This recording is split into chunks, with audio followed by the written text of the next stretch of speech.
First Sunday in Lent. Just amazing that it's already here again. I was thinking back to a year ago. I think last year Ash Wednesday was February 26th, something like that. So that was just like 2 weeks before the lockdown. And so just looking back at what was happening back then and what we were looking forward to and how long we thought this was going to last. And now here we're poised to have our second Easter, under restrictions of some sort. So it's just been a different kind of year.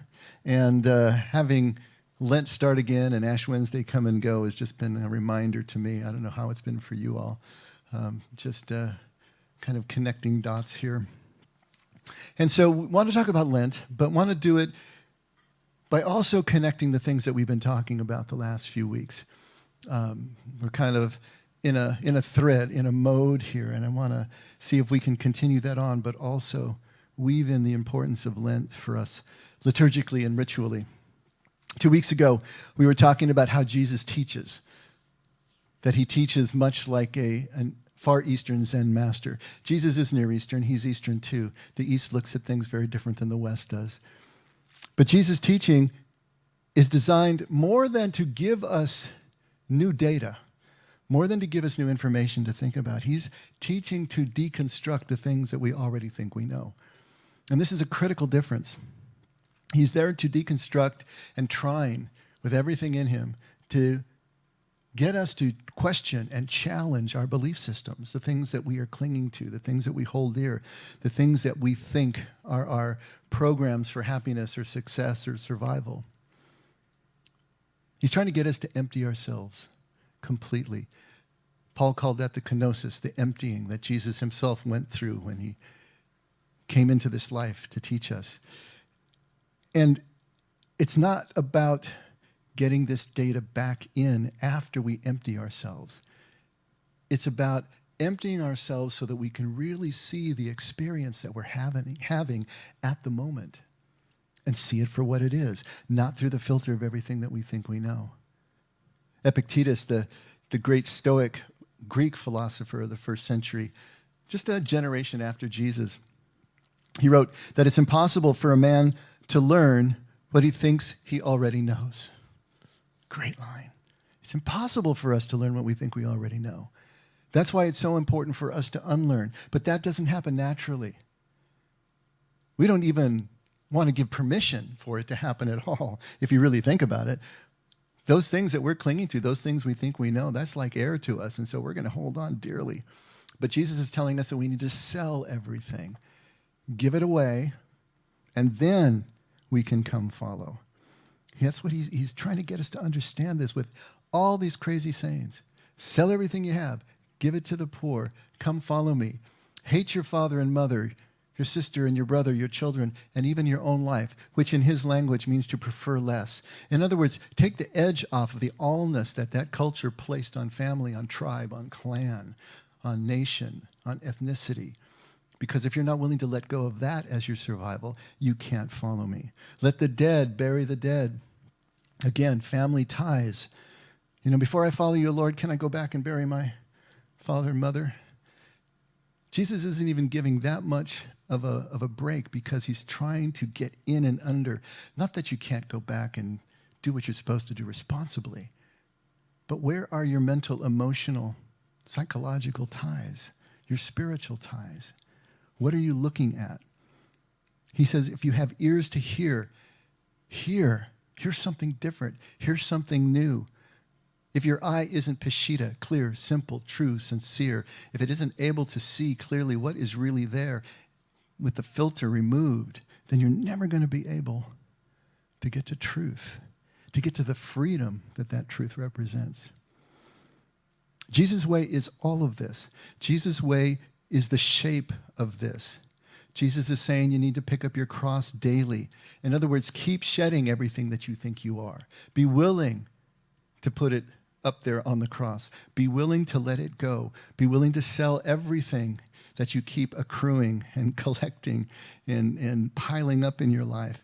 Everything that's comfortable, everything that's familiar, and everything that's limiting you from being able to see what this new truth is that is so radically different. It will never fit into the confines of your belief system.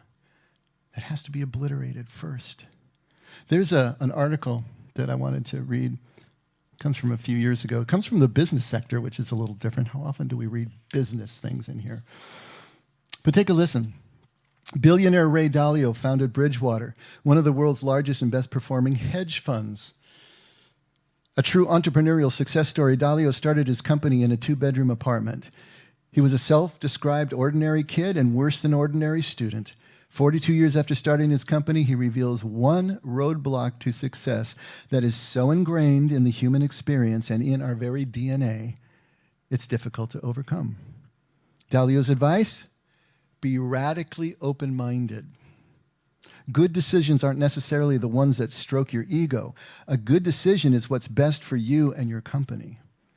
To make good decisions, argues Dalio, a person must have the ability to explore different points of view and different possibilities, regardless of whether it hurts your ego. So let me ask you this. Do you think you have an open mind? I mean, everybody thinks they have an open mind, don't they? I mean, you probably would answer, yeah, I have an open mind, I'm open-minded. But are you really?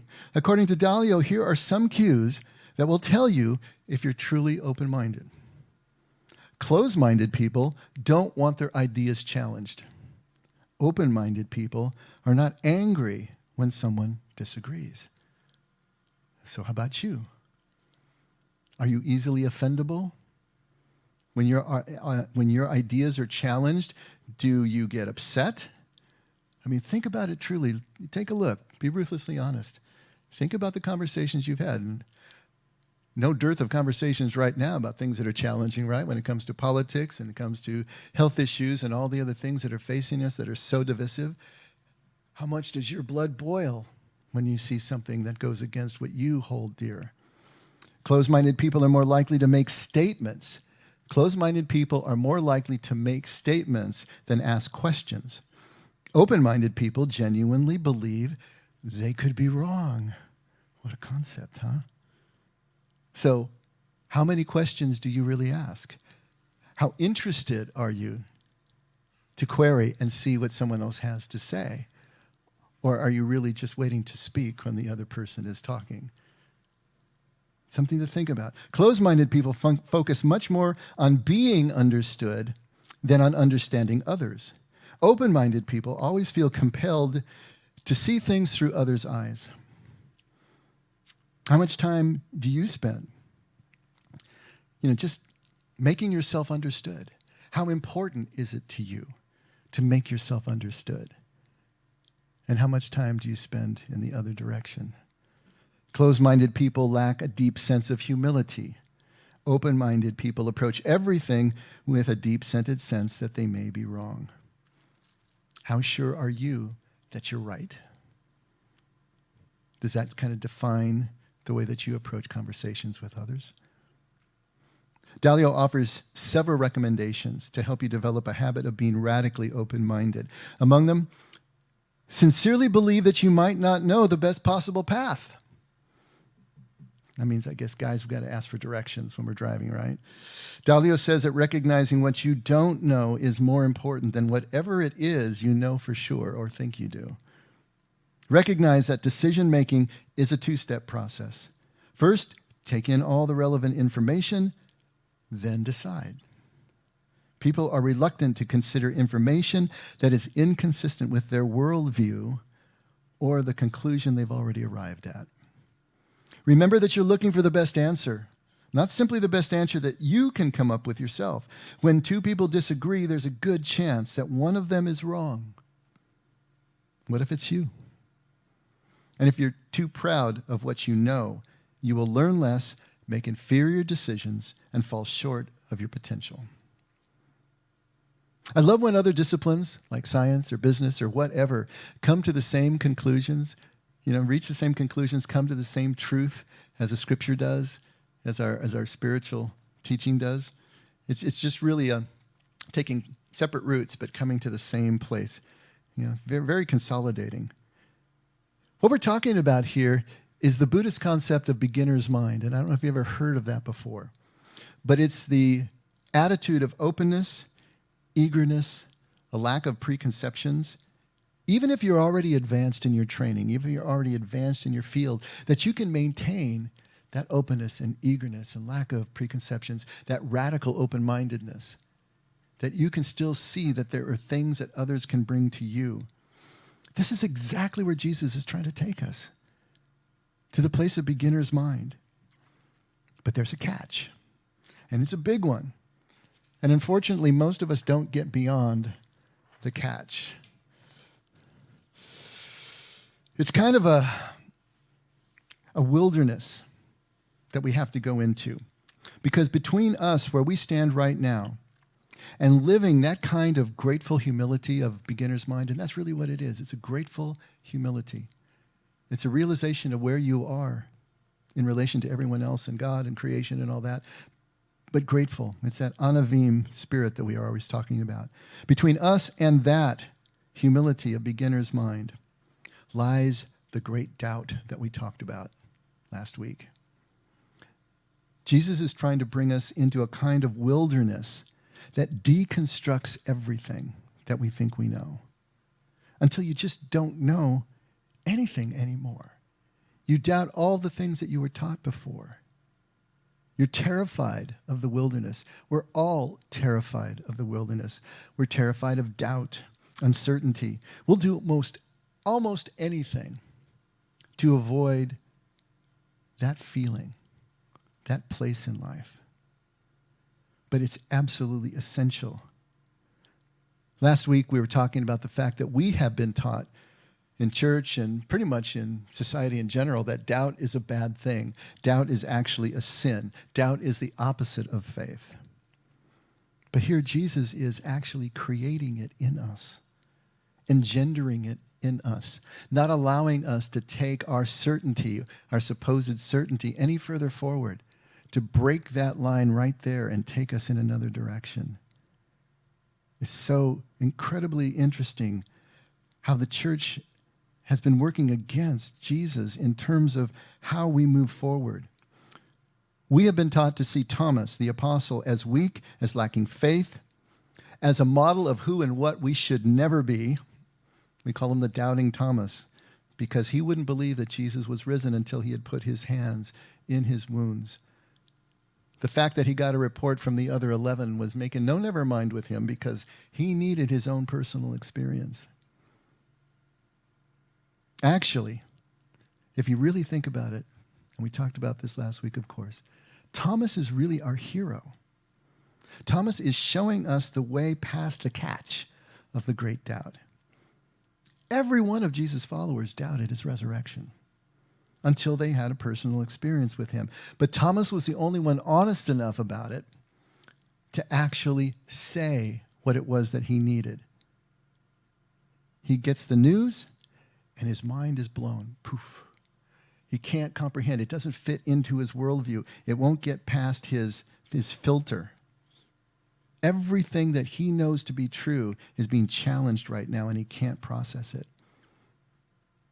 But see, the opposite of faith is not doubt, because faith, biblical faith, is not about belief, not about mental assent or intellectual, cognitive thought processes at all. Faith is about action. And the opposite of faith is actually certainty, the illusion of certainty. Why? Because it stops the action. We always say, it's always the last place you look. When you're looking for something, it's always the last place you look where you find it. Well, because when you find it, you stop looking. That's the point. If you think you found it, if you think you know it, you will stop looking. And when you stop, when there's no further forward motion, there's no more faith. Faith is action in the direction of what we are looking for, what we say we believe. And God is never exhausted. There's always something new. Thomas was never paralyzed by his doubt. He just tells us what he needs. He needs a personal experience to allow him to be convinced enough to actually trust what the people are telling him is actually true. Every other follower had one. Every other follower needed one. Thomas needs one. And guess what? So do we. We're going to need one as well. Okay, this is the first Sunday of Lent. It's a season of preparation for Easter, and Easter is coming right up. I think it's April 5th this year. So we have this 40-day period for Easter. Now, we think we know exactly what Easter is. If I asked every one of you, what's Easter? You'd be able to tell me, right? We think we know what it is. We think exactly what it's all about. But what would Jesus be saying to us right now if we came with that certainty to him about what this means? He would be telling us, sell everything that you have, give it away, and come follow me. And see from that place of emptiness, that place of openness, that place of lack of preconceptions, from that beginner's mind, see what you see as you follow me, and see if you don't see something you've never seen before. This Easter image, this Easter concept that we hold in our minds is not the Easter that Thomas experienced. It's not the Easter that the first followers of Jesus experienced. Now, can we experience what Thomas experienced? Well, no, not in the same way.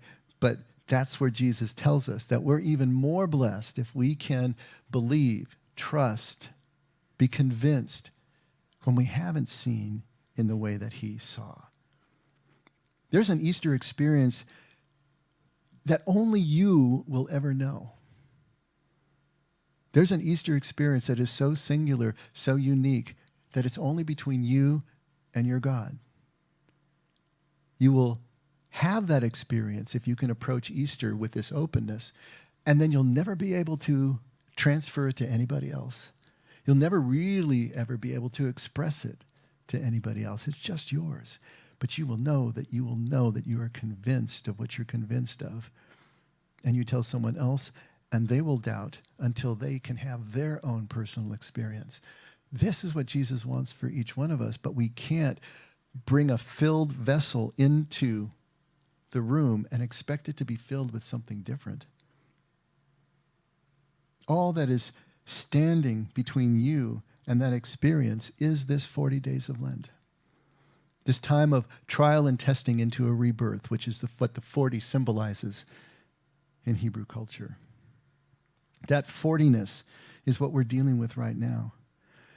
Lent is a church's symbol. Lent is the church's ritual enactment, if you will, of Jesus' 40 days in the desert, 40 days in the wilderness. It's also the ritual enactment of everything that every one of us must do if we are going to be able to really move into a transformed place. Be willing to let go of our safety net, descend into the great doubt, empty ourselves into beginner's mind, to accept the personal experience of what this rebirth looks like. There's absolutely no other way to do this. Everything in the Bible, all the motifs of the Bible have the same shape of the journey, and Jesus' teaching, when you look at it from this point of view, couldn't be clearer. Lent is meant to ritualize Jesus' 40 days and his time of emptying by giving us the chance to do the same thing. And we talked about how faith is action. The action is paramount. If we really are going to fundamentally transform ourselves, even fundamentally rewire the unconscious part of our brains, it has to be through some action. But the action can be real or it can be ceremonial. The unconscious part of our brain does not know the difference. That's the beauty of it. We can do something ritually through Lent, and it really will be working toward that transformation, that rewiring. Every person of faith in the Bible that we read about had to do exactly the same thing. You think about Paul. From the high point of his Damascus experience and conversion, and the scales fall from his eyes, he goes into Arabia for 14 years before he starts his first missionary journey. 14 years. It takes time for this radical new truth to actually filter down. All the followers had the same process. Between Easter and Pentecost was a 50-day spread, but it really was also symbolic numbers, 40 plus 10. Could have been a really long time. Moses spends 40 years in the backwater of the Midian, and then 40 more years after the high point of leaving Pharaoh's Egypt in the wilderness before they can occupy the promised land. Noah, after the miracles that he sees in terms of the flood and in terms of the building of the ark, has to spend 40 days in the ark before there is dry land that he can go and occupy. Again, symbolic numbers here. Elijah, same way, after his mountaintop experience on Carmel, has to then spend 40 days, again, symbolically, in the wilderness before he has his experience on Mount Horeb. After all of these peak experiences, these epiphanies, these revelations, think about your own calling. Why are you here? Some of you have had great conversion experiences. Some of you have had peak experiences either on retreats, in prayer, in your lives. Have you backed those up with the forty-ness? Have you moved through the consolidation period, that period of emptying, so that everything that you thought you knew at that moment has now had a chance to settle in, to really assimilate into yourselves? It takes a really long time to bring the spectacular mountaintop experience down into all of your daily moments that are considerably unspectacular. How do they relate?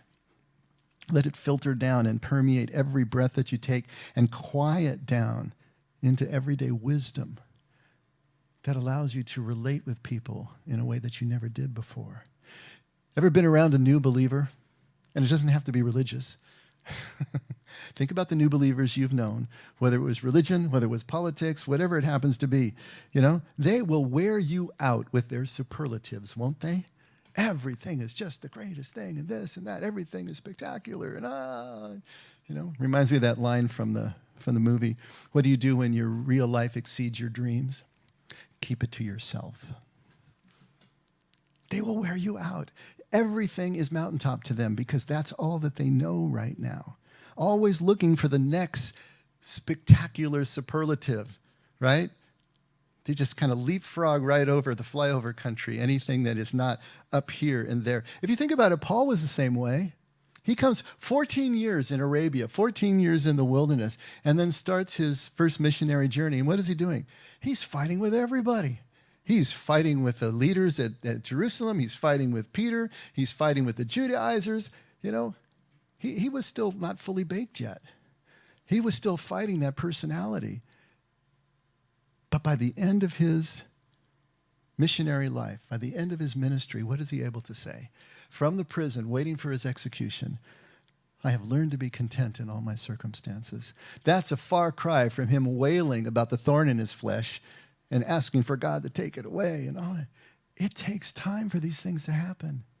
It doesn't happen overnight.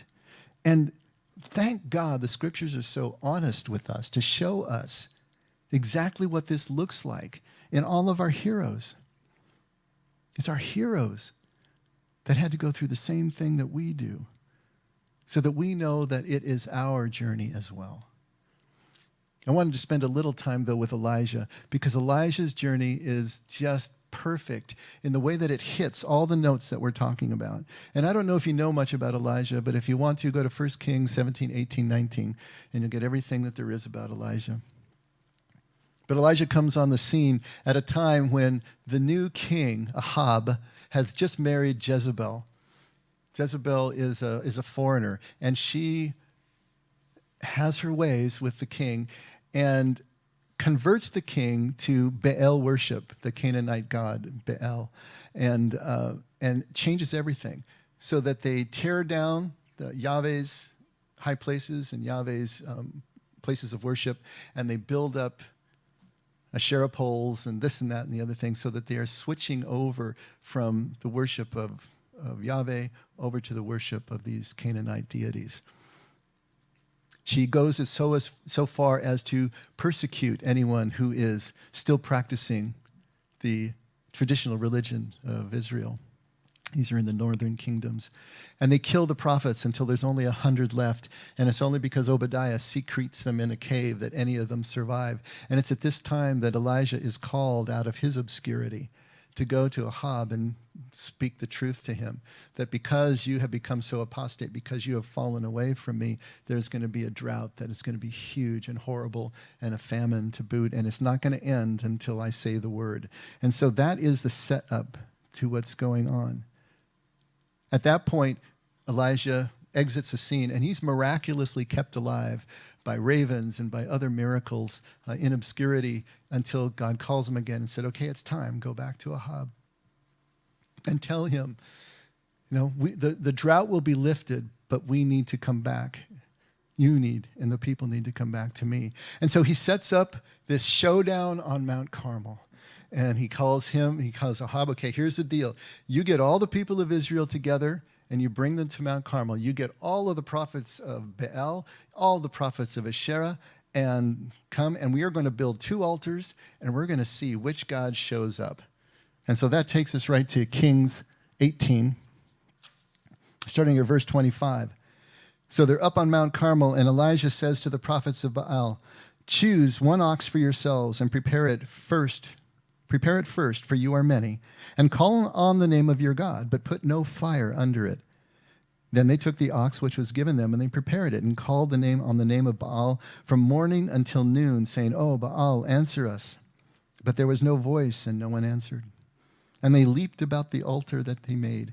And it came about at noon that Elijah mocked them and said, call out with a loud voice, for he is a god. Either he is occupied or gone aside or is on a journey, or perhaps he's asleep and needs to be awakened. You got to love this guy, right? So they cried with a loud voice and cut themselves according to their custom with swords and lances until the blood gushed out on them. And when midday was past, they raved until the time of the offering of the evening sacrifice. But there was no voice, no one answered, and no one paid attention. Then Elijah said to all the people, come near to me. So all the people came near to him, and he repaired the altar of the Lord, which had been torn down. And so now he's going to go in the next section. He's going to set his own sacrifice. He's going to take 12 stones and rebuild the altar. And then he's going to prepare the ox, cut it into pieces, and prepare everything that needs to be done for the sacrifice. And then he tells the people, he even cuts a moat, a trench around the whole thing, and he tells the people, bring me so many liters of water, pitchers of water, and they do. Pour it over the altar, pour it on the logs, pour it on everything. Now do it a second time. Now do it a third time, and the water is running down and filling the trench and filling the moat. He's really laying it on thick right now. He wants to make sure that everything is set up the way it needs to be set up. And when the actual showdown comes and he calls on the Lord, not by having to scream and rant and rave, but just calling on the Lord, the fire comes down and takes out everything. Doesn't matter how wet it was, it takes out everything. And the people, of course, are amazed. And they say, of course, Yahweh is our God. And then he brings the people and turns them against the prophets of Baal and Asherah, and they take them down by the brook and they slay them all there. And when Jezebel hears about this, she is absolutely furious, as you can imagine. And she orders his execution within 24 hours. You're a dead man at this time tomorrow, she tells him. Now, what's Elijah doing at this point? Remember how arrogant he was, how cocky he was here? The great doubt sets in. He's terrified. He's freaked out. He's going to be killed. Where is God now when Jezebel's coming to get him? What he just did on Mount Carmel, and yet the doubt sets in. Think of the parallels in your own life. How many mountaintop experiences have you had that by next Wednesday have already faded and you're doubting it again? Did it really happen? Did it have the significance that I thought it had? This is the shape of it. This is what the scriptures preserve for us. So what does he do? Well, he runs. He takes his servant and he runs, and he goes a full 100 miles south from Jezreel down to Beersheba. And that's in the Negev desert. If you looked at a map of Israel, Samaria, where he was in the tribes of Israel, is north of the Galilee, or pretty much across from the Galilee. Judah sits underneath, and then Negev, that triangular point, sits underneath. So he's down here now. He flees. And then when he gets to Beersheba, he dumps his servant, and we're going to pick right up at 1 Kings 19, starting at verse 4. He himself goes a day's journey out into the wilderness. And he came and he sat down under a juniper tree. And he requested for himself that he might die. And he said, "It is enough now, O Lord. Take my life, for I am not better than my fathers." He lay down and slept under a juniper tree. And behold, there was an angel touching him, and he said to him, "Arise, eat." And then he looked, and behold, there was at his head a bread cake baked on hot stones and a jar of water. So he ate and drank and lay down again. The angel of the Lord came again a second time and touched him and said, "Arise, eat, because the journey is too great for you." So he arose and ate and drank and went in the strength of that food 40 days and 40 nights to Horeb, the mountain of God. So here he is at the top of the Sinai Peninsula, and he takes a journey that is 40 days and 40 nights all the way to the mountain of God, to Horeb. And Horeb, you may say, Mount Horeb? You've heard of Mount Sinai, I suppose. Mount Sinai and Mount Horeb are used interchangeably. Most scholars believe they're the same place, used by different schools of thought who were writing the Torah. This is the same mountain where Moses saw the burning bush. This is the same mountain where Moses went up to the summit for 40 days and 40 nights and got the tablets actually written by the finger of God that he broke, and then had to go back up to the summit again for another 40 days and 40 nights to get the replacement that he wrote himself. This is the same place where he rapped on the rock and water gushed forth to water the people when they were in despair. And now this is the place where Elijah goes. After 40 days in the wilderness, again, remember that symbolic number, a time of trial and testing into rebirth. This was a much longer period in his life. This is the place where the spectacular mountaintop experience had to come down and get filtered into his very being. He had to learn how it was that he lives with the God that he has seen, the God that he is understanding. Moses did the same thing. 40 years in the desert, remember, as a shepherd. We've talked about this, the shepherd consciousness that gets, just engendered in a person when you spend that much time in the wilderness by yourself with your flock. Imagine the silence of that. Imagine the stillness of that, the solitude, the loneliness. To be alone in a vast open space, attentive to your flocks, but no distractions, no diversions, not even other people. Moses was tuned to a hair's breadth, so that when he saw that bush in the distance, he turned aside and said, "This is something I need to take a look at." He had fundamentally been changed. By that time, by that 40-ness, he had been fundamentally changed. Now here's Elijah in the same place, learning to value what God values in the smallest of things, in the humility of vulnerability. There's no substitute for this. There's no substitute for suffering doubt.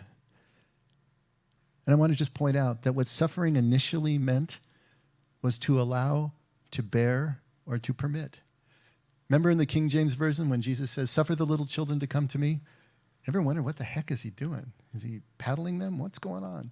No, permit the little children to come to me. Allow them to come to me.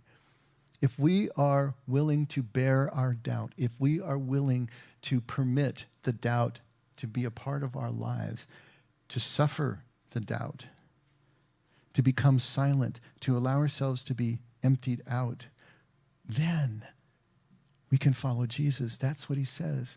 Then you're worthy of this journey. And there's no other way that this happens. And it's the same with Elijah. His 40 is in the same wilderness as Moses, on the same mountain as Moses, is able to grow from the arrogant, spectacular prophet of Mount Carmel into the silent cave dweller on Mount Horeb. Take a look as we pick up the story. 1 Kings 19, starting at verse 9. Then Elijah came there to a cave, on Mount Horeb and lodged there. And behold, the word of the Lord came to him, and he said to him, "What are you doing here, Elijah?" And he said, "I have been very zealous for the Lord, the God of hosts, for the sons of Israel have forsaken your covenant, torn down your altars, and killed your prophets with the sword. And I alone am left, and they seek my life to take it away." So he said, so God said, "Go forth and stand on the mountain before the Lord." But notice that Elijah stays in the cave at this point. And behold, the Lord was passing by, and a great and strong wind was rending the mountain and breaking in pieces the rocks before the Lord. But the Lord was not in the wind. And after the wind, an earthquake, but the Lord was not in the earthquake. And after the earthquake, a fire, but the Lord was not in the fire. And after the fire, a sound of a gentle blowing. When Elijah heard it, he wrapped his face in his mantle and went out and stood in the entrance of the cave. That sound of the gentle blowing is the key to understanding what is transformed in Elijah. The Elijah of Mount Carmel would have run out at the earthquake, at the fire, at the wind. That's what he understood about the spectacular nature of his God.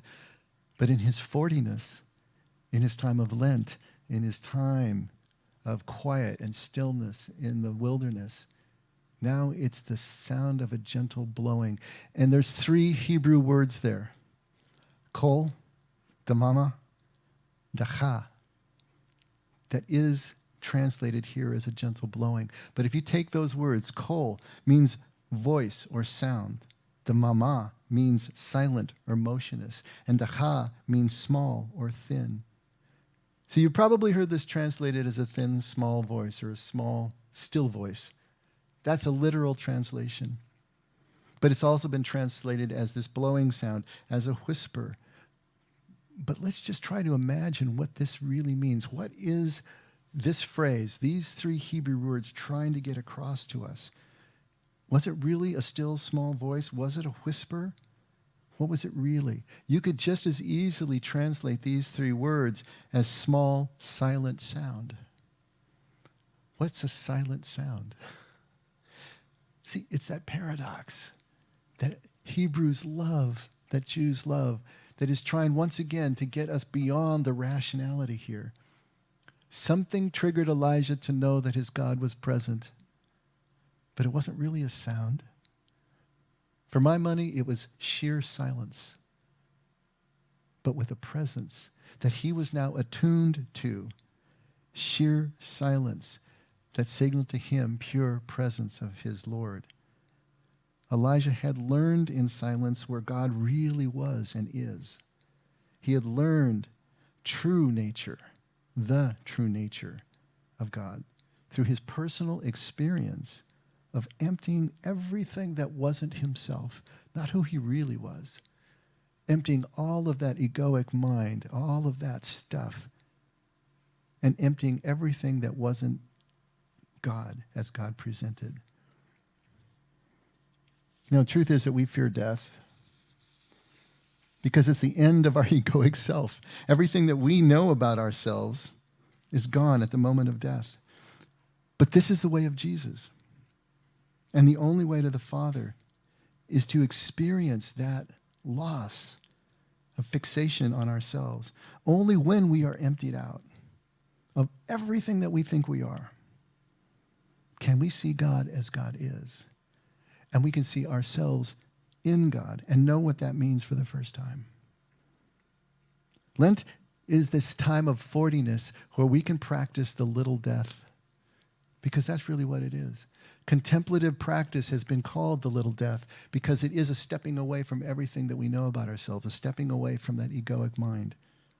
And when we do that, it's kind of like that experience, to stand outside of ourselves, to stand outside of our egoic sense of ourselves is a frightening place to be. The Bible calls it the wilderness. Good a word as any. To denote, to symbolize, to give a metaphor for what it's like to stand outside of the comfort and the familiarity of what we think we know. But unless we can do that, unless we can get into that silent space, we can't go any further. Jesus is telling us this is the only way. I want to read you one last thing. And this is an article by an elderly man who's writing at the end of his life, or near the end of his life. He quotes first from the great poet William Butler Yeats. Though leaves are many, the root is one. Through all the lying days of my youth, I swayed my leaves and flowers in the sun. Now may I wither into the truth. In a few days, I'll turn 78. When friends say they don't know what to give me for my birthday, I always respond with the same tired old joke they've heard from me before, which causes them to sigh, roll their eyes, and change the subject. Here's a perk that comes with age. Repeat yourself so often that folks think you're getting dotty, when in fact you're fending off unwanted conversations. Question, what do you give a man who has everything? Answer, penicillin. I don't need gifts of a material nature, but I do need to remember a few things I've learned during my nearly 8 decades on Earth. The Yeats poem at the head of this column names something I don't want to forget. Actively embracing aging gives me a chance to move beyond the lying days of my youth and wither into the truth. If I resist the temptation to Botox my withering, my youthful lies weren't intentional. I just didn't know enough about myself, the world, and the relation of the two to tell the truth. So what I said on those subjects came from my ego, a notorious liar. Coming to terms with the sole truth of who I am, of my complex and often confusing mix of darkness and light, has required my ego to shrivel up. Nothing shrivels a person better than age. That's what all those wrinkles are about. Whatever truthfulness I've achieved on this score comes not from a spiritual practice, but from having my ego so broken down and composted by life that eventually I had to yield and say, okay, I get it. I'm way less than perfect. I envy folks who come to personal truth via spiritual discipline. I call them contemplatives by intention. Me? I'm a contemplative by catastrophe. I love that line, a contemplative by catastrophe. Age has stripped him down of all that he knew as a human, all that he thought of himself and his career and his position in life, all the certainty that he had of the understanding of life. And after all the withering of nearly 80 years, what was left was what was true. This is the way that it works. When we remove everything that is untrue, what is left is what's true. And that's what we're doing in a spiritual discipline. That's what we're doing in contemplative practice. Lent is the opportunity to become contemplative by intention, to generate this withering process that we're talking about. How do you do that? The traditional way was fasting. Fasting is a great way to kind of quiet things down, to stop some of the distractions, to have a physical reminder of what it is that you're doing, a physical reminder of God's presence and your intention, your desire to be one with him. It's not the fasting itself, it's the place that it takes you as you engage in it. Abstaining from distracting and activities, entertainment, other things that, again, are going to turn your attention outward rather than bringing it inward, bringing it down. Engaging in silent activities. All these have been done since time immemorial, and they are tools that we can use during this time of Lent. It's a daily commitment to the mindfulness that we talk about so often. Setting up morning quiet time if you haven't already. Being more intentional about it. Mindfulness exercises that you can do throughout the day that will bring you back and connect you. Devotional walks or anything that you can think of, journaling. This is the time to implement those. This is the time during this forty-ness to use Lent as a liturgical excuse to turn down the volume, to go into your internal wilderness, to step outside of the noise of your egoic mind and everything that it thinks it knows for 40 days. A symbolic time that will just be a fraction of what your life really needs. But it's a good start. It can be a launching pad, and it can inform us something about Easter when Easter arrives that we didn't know before. If between now and Easter we can be emptied out a bit more, Easter has a chance to come in a personal experience that will show us something that we've never seen before. To thin out the things that we think we know, to let the experience of that great doubt take us somewhere, to a personal experience of Easter. There are some materials here, and I know that many of you are watching from someplace else, but the bookmarks that I emailed out, bookmarks are here that have a prayer that could be something that you can start to use to center yourself, mindfulness exercises. If you want them, call me, email me. If there's a way that we can work together to make this next 40 days a real intentional practice that takes you on a short journey to somewhere different by Easter, that's what we're after. And so the question becomes, will you let Lent do its job on you? Will you let Lent be the liturgical time and place that it was meant to be? Will we let Lent wither us just enough so that we can hear a still small voice in sheer silence that informs us something we didn't know about our God and us and the relationship between the two? Let's pray.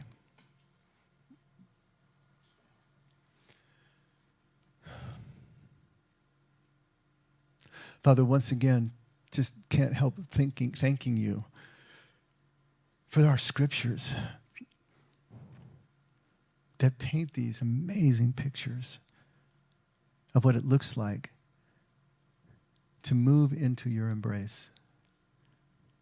Thank you for the church, as flawed as it is and has been, for giving us the great liturgies and rituals that, again, dovetail with the great heroes of our faith to show us the way, show us a way. Help us to pick up where all that leaves off in our own lives. To find the desire within us to do something different, to move in a new direction, a deeper direction. To find the courage to step through our fears and our faith, to step through our doubt, to move into a closer relationship with you. Father, bless this Lenten period for us and for our families and everyone around us. We pray that we will find something new about this Easter in our own spirits. And thank you, Lord, for everything that you do to take us wherever we're willing to go. Thank you for your love and your constancy. And never let us forget we can only love because you loved us first. And we pray all of this in Jesus' name. Amen? All right, let's stand.